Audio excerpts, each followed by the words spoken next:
गुरु नानक देव जी को तो सभी जानते हैं, पर क्या किसी को ये भी पता है कि ब्रह्मा, विष्णु और महेश बाबा नानक को धरती पर मिलने आया करते थे। अपनी वेशभूषा साधारण मानव की तरह बनाकर वे भी इस धरती पर बाबा नानक के सत्संग में शामिल हुआ करते थे। एक बार की बात है, जब गुरु नानक देव जी करतारपुर साहिब में अपने अंतिम दिनों में पहले की ही तरह सरल और करुणामय और शांत जीवन जी रहे थे। एक दिन वे पीपल के वृक्ष के नीचे बैठे थे। उनकी दृष्टि सामने बंधी गायों और घोड़ों पर पड़ी। वे भूखे थे। गुरु जी को केवल मनुष्यों की ही नहीं, पशु पक्षियों की भी उतनी ही चिंता रहती थी। उन्होंने अपने एक सेवक से कहा, भाई कमला, खेतों से घास ले आओ, पशु भूखे हैं। भाई कमला तुरंत आज्ञा मानकर चल पड़े। रास्ते में उन्हें 3 योगी रूप में पुरुष मिले। वास्तव में वे और कोई नहीं, ब्रह्मा, शिव और विष्णु थे। भाई कमला उन्हें पहचान न सके। उन्होंने उसे रोका और एक मुट्ठी विभूति देकर कहा, इसे गुरु नानक जी को दिखाना और जो उत्तर दें हमें आकर बताना। भाई कमला ने विनम्रता से कहा, पहले मैं अपने गुरु का हुक्म पूरा करूँगा, फिर तुम्हारा संदेश दूंगा।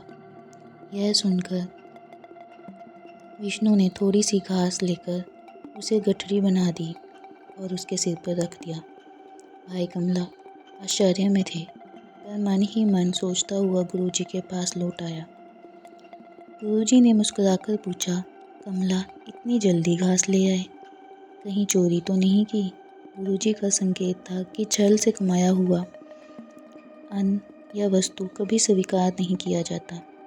भाई कमला ने सारी घटना सुनाई और विभूति अर्पित की।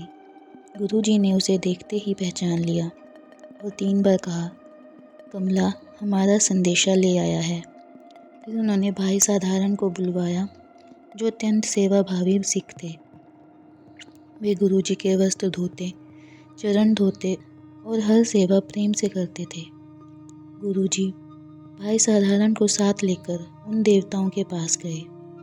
देवताओं ने हाथ जोड़कर गुरुजी की महिमा गाई और निवेदन किया, हे सतगुरु, आपकी ज्योत अब गुरु अंगद देव जी में स्थापित हो चुकी है। अब आप सचखंड पधारिए।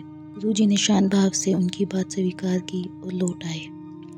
वापस आकर गुरुजी ने साधारण भाई को एक स्थान दिखाया और कहा, यदि शरीर रहे तो यहीं संस्कार करना, यदि कोई रोके तो मत मानना। यह सुनकर भाई साधारण के मन में वैराग्य आ गया, पर वे चुप रहे। गुरुजी ने अपने वस्त्र धुलवाए, कक्ष की सफाई करवाई।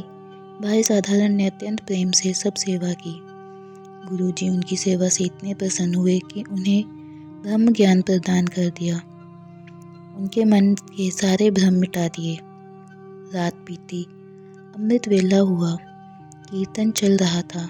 गुरुजी समाधि में लीन थे। 4 घड़ी बाद उन्होंने नेत्र खोले और बोले, आज हमारे समाने का दिन है। संगत स्तब्ध रह गई। गुरुजी ने कहा, फूल चंदन कपूर ले आओ, शोक मत करना, आनंद मनाना।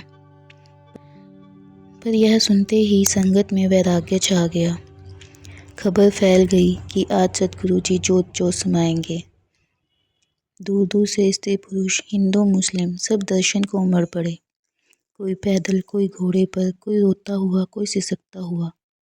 सबके हृदय भारी थे। जब अंतिम समय निकट आया तो हिंदू और मुसलमानों में चर्चा होने लगी कि संस्कार कैसे होगा। गुरुजी ने सबको समझाया, तुम अपने अपने पक्ष के फूल यहाँ रख दो। जिसकी ओर के फूल ताजे रहेंगे वही संस्कार करेगा। फिर उन्होंने चादर ओढ़ ली, नाम का स्मरण किया और शांति से जोतो जो समा गए। जब चादर उठाई गई तो शरीर वहाँ नहीं था, केवल फूल थे। आश्चर्य की बात यह है कि दोनों ओर के फूल ताज़े थे। तब हिंदुओं ने अपने फूलों का अग्नि संस्कार किया और मुसलमानों ने अपने फूलों दफनाए। इस प्रकार गुरुजी ने जीवन की अंतिम घड़ी में भी एकता, प्रेम और सद्भाव का संदेश दिया। उनका शरीर भले ही दिखाई ना दिया, पर उनकी ज्योत संसार को प्रकाशित करती रही।